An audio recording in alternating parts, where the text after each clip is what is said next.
নলবাৰীৰ সংবাদ মাধ্যমৰ বটবৃক্ষস্বৰূপ এম মহিবুৰ ৰহমানৰ উপজা দিনটো উলহ মালহেৰে পালন।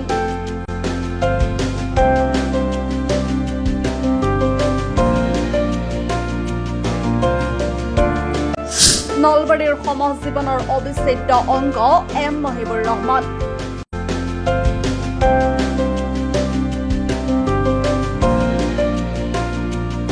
যদিহে আপুনি নলবৰীয়া তেন্তে আপুনি এম মহিবুৰ ৰহমানক চিনি পাবই, কাৰণ অকল সংবাদ ক্ষেত্ৰৰ বাহিৰেও সমাজৰ বিভিন্ন ক্ষেত্ৰৰ এক উল্লেখযোগ্য সত্তা, নামেই যাৰ পৰিচয়।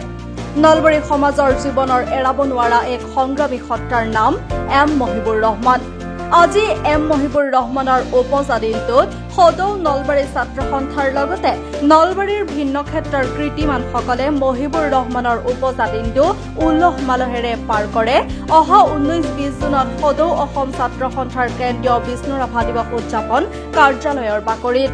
মহিবুৰ ৰহমানৰ আজিৰ এই বিশেষ দিনটোত উপস্থিত থাকে বিশিষ্ট নাট্যকাৰ, সমালোচক, প্ৰবন্ধিক ধ্ৰুৱজ্যোতি শৰ্মা, সদৌ অসম ছাত্ৰ সন্থাৰ উপসভাপতি ভৱজিৎ বেজবৰুৱা, বিশিষ্ট সমাজকৰ্মী সুকুমাৰ শৰ্মা, ছাত্ৰ নেতা অক্ষয় ডেকাৰ লগতে নলবাৰীৰ ছাত্ৰ সন্থাৰ বিষয়ববীয়াসকল।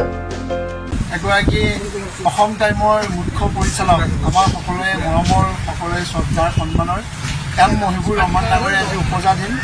আৰু উপজা দিনত তেখেতলৈ আমি উলহ শুভেচ্ছা জ্ঞাপন কৰিছোঁ।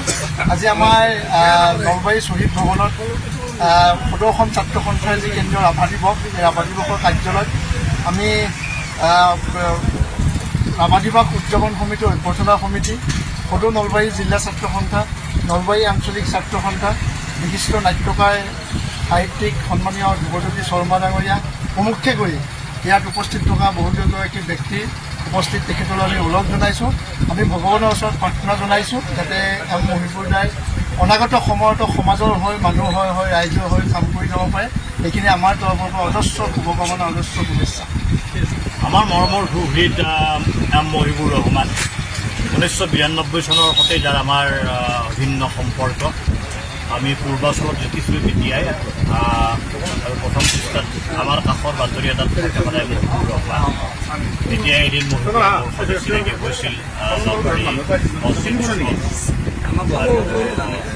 এই জিলাৰ পৰাই আমাৰ সৈতে তেওঁৰ ভাতৃত্বমূলক সম্পৰ্ক, এই সম্পৰ্ক ক্ষুণ্ণ আছে।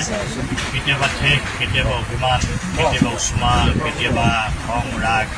তাৰ মাজতে আমি কেতিয়াবা তেওঁক বেয়াকৈ কওঁ, তথাপিও তেওঁ আমাক সদায় শ্ৰদ্ধা, ভক্তি আৰু সন্মান প্ৰদৰ্শন কৰি আহিছে। কোনো এইটো এগৰাকী আপোন ভক্তিৰ ক্ষেত্ৰতে গণিত হয়। আৰু আমি আমাৰ জীৱনত অন্যতম আপোন হিচাপে মহিবুৰ ৰহমানক সদায় বাহিৰত ৰাখি আহিছোঁ। তেওঁৰ যি সৃষ্টিশীল চেতনা, এই সৃষ্টিশীল চেতনা ক্ষুণ্ণ থাকক। মহিবুৰ শব্দ শক্তিৰ এগৰাকী অত্যন্ত আছিল।